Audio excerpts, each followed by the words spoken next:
Hi everyone, it is me, Crystal. Welcome. I thank you guys so much for tuning in. Please be sure to hit like and subscribe for me. It's the least that I can ask for you to do.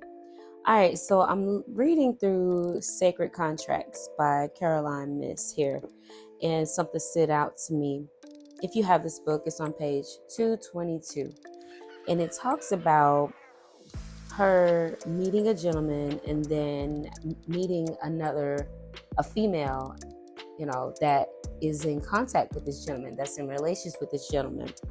And we're talking about the contracts that we are connected to with people who are catalysts for our improvement, for our growth, for our strength, for us tapping into our willpower, because it's like you seem like, like when you are in a toxic relationship, narcissistic empath paradigm, that type of relationship connection, when, the let's say a masculine energy, you can take it how it apply. I'm going to only speak that relates to me.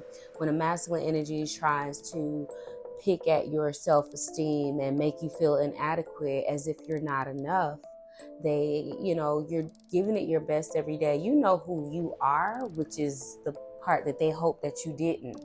And they would try and hurt your self-esteem by comparing you to other women, by asking several questions like, what do you do? When you hold it down, like you do a lot for the household. You support your household. You could be a mompreneur, a working mom, working staying-at-home mom. It's a difference between a stay-at-home mom and a working stay-at-home mom, and that narcissistic partner would make you feel like you're not doing enough, you're not doing your part.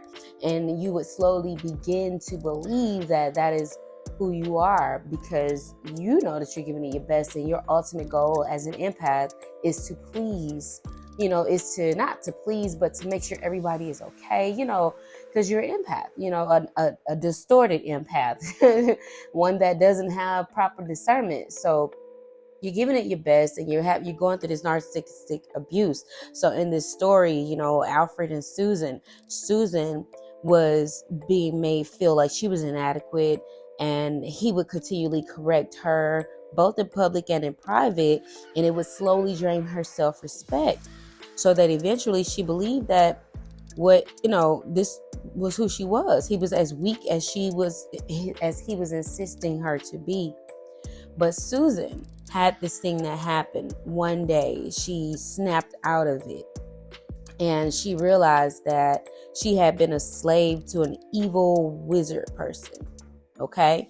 And I'm paraphrasing through this, but I'm also putting my own personal experience in it. And it's like, once you break out of that, you needed that contract. Like for myself, I needed that experience to awaken something in me to help me reset and reestablish my footing for my own stability, and to remind myself that I am enough. Regardless, you can't please a selfish person. You can't please a narcissist. You will lose who you are in spite of. You will lose your sense of self trying to do so. It will drain you, and it will begin to start making you act out of a character that you don't even own. Or do you? But as an empath, are you picking up the energies around you and you're acting it out? If this narcissistic energy is a cheater, or do you become a cheater? Or there was a conversation of, I'm going to show you how you treat me. Like, what is that? You don't want to do that. You're not coming from it. That's not wired in you to do that. But it push you and push you and push you, however many, years you've been going through this, to the point it breaks you down to something that you're not. So you start to want them to experience what they did to you. But then you're the bad person, of course, because you got away. Susan broke out of that. And a lot of women I know broke out of that. And there are women who are breaking through that. And I'm alive and well today to say that you can do that. Okay? Now, here, we needed that contract. In Susan's mind, it says here in the text, she had a contract with Alfred that led her into her own strength. I can relate to that because that toxic contract that I had with that archetype, it was a spellcaster archetype, and being with him, it taught me how to be strong within myself. I don't need you to survive. I am the lifeline of this very survival of this relationship. So I'm going to cut it, but I still keep living because I'm the heart source. I'm the love tank that's filled and overflowing. And I don't want to say I'm as in selfish, but this is just the presence of who I am in the moment. It's like I'm present in life. I'm not absent from who I am. Being absent would be me falling weak or subject to what you're trying to tell me that I am not, which is someone who is lazy, selfish, argumentative, hard to deal with. That's a projection of who that person was. And for that archetype to try and chip away at my self-esteem, my dignity, it again was the catalyst that I needed to break away fully and freely. I mean, totally eliminating any emotional attachment, physical attachment, sexual attachment, just mental attachment to this individual. It was toxic and it was draining.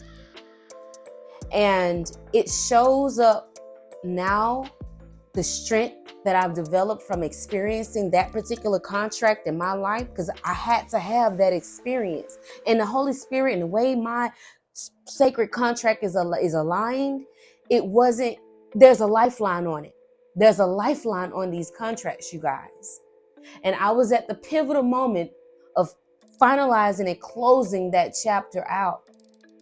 And I had to do what I had to do, which was trust my journey, trust the way that the universe was guiding me, and the Holy Spirit and God removed me from that position. I might have dibbled and dabbled in it about 4 or 5 more times after that, after I left that situation, because it was that narcissistic energy still playing on the hurt, the wounds that I had opened that needed to heal, that made me feel as if nobody else gonna want you. And until I decided to realize and wake up and snap out of it, that's when I was able to fully, properly heal. And I'm sharing this portion of the contracts that we have to fulfill in order to find our next footing in that next life cycle. In order to have or to acknowledge your strength, you have to go through some of these chaotic situations. It's a part of the contract that you signed up for. But if you are aware of the archetype that you are and who's in that contract that is around you, that you have to experience in order to gain the next leveling upgrade, it makes it more easier to digest. It makes it more easier to process.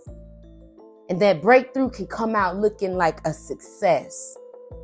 And I'm learning this as I go, as I speak. I don't know it all. I'm using this book again. I already done got through it, but I'm using it again as a reference because there are some things that I want to go back and look at this time around in this life cycle of consciousness, because it's helping me grow more. It's helping me understand and explore more of who I'm becoming to be. This next phase in life, this North Node energy is in Scorpio for me. That's the transformative energy, money, power, sex, secrets. And a lot of people, it's a trusting path for me. And I'm excited about it. So I'm going to leave y'all with that. I'm tapping into this. I'm at a level to where I could see and help and support you as I support and learn with me, with the Holy Spirit. And we could dive into this. So you be like, Chris, I don't know what kind of contract I'm in, but I'm dealing with this, that, and the third.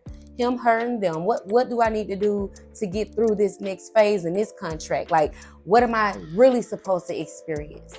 How much loss do I experience before this has taught me my lesson? Stuff like that. All right, you guys, thank you so much for tuning in. Hit like on your way out, and I'll talk to you guys later.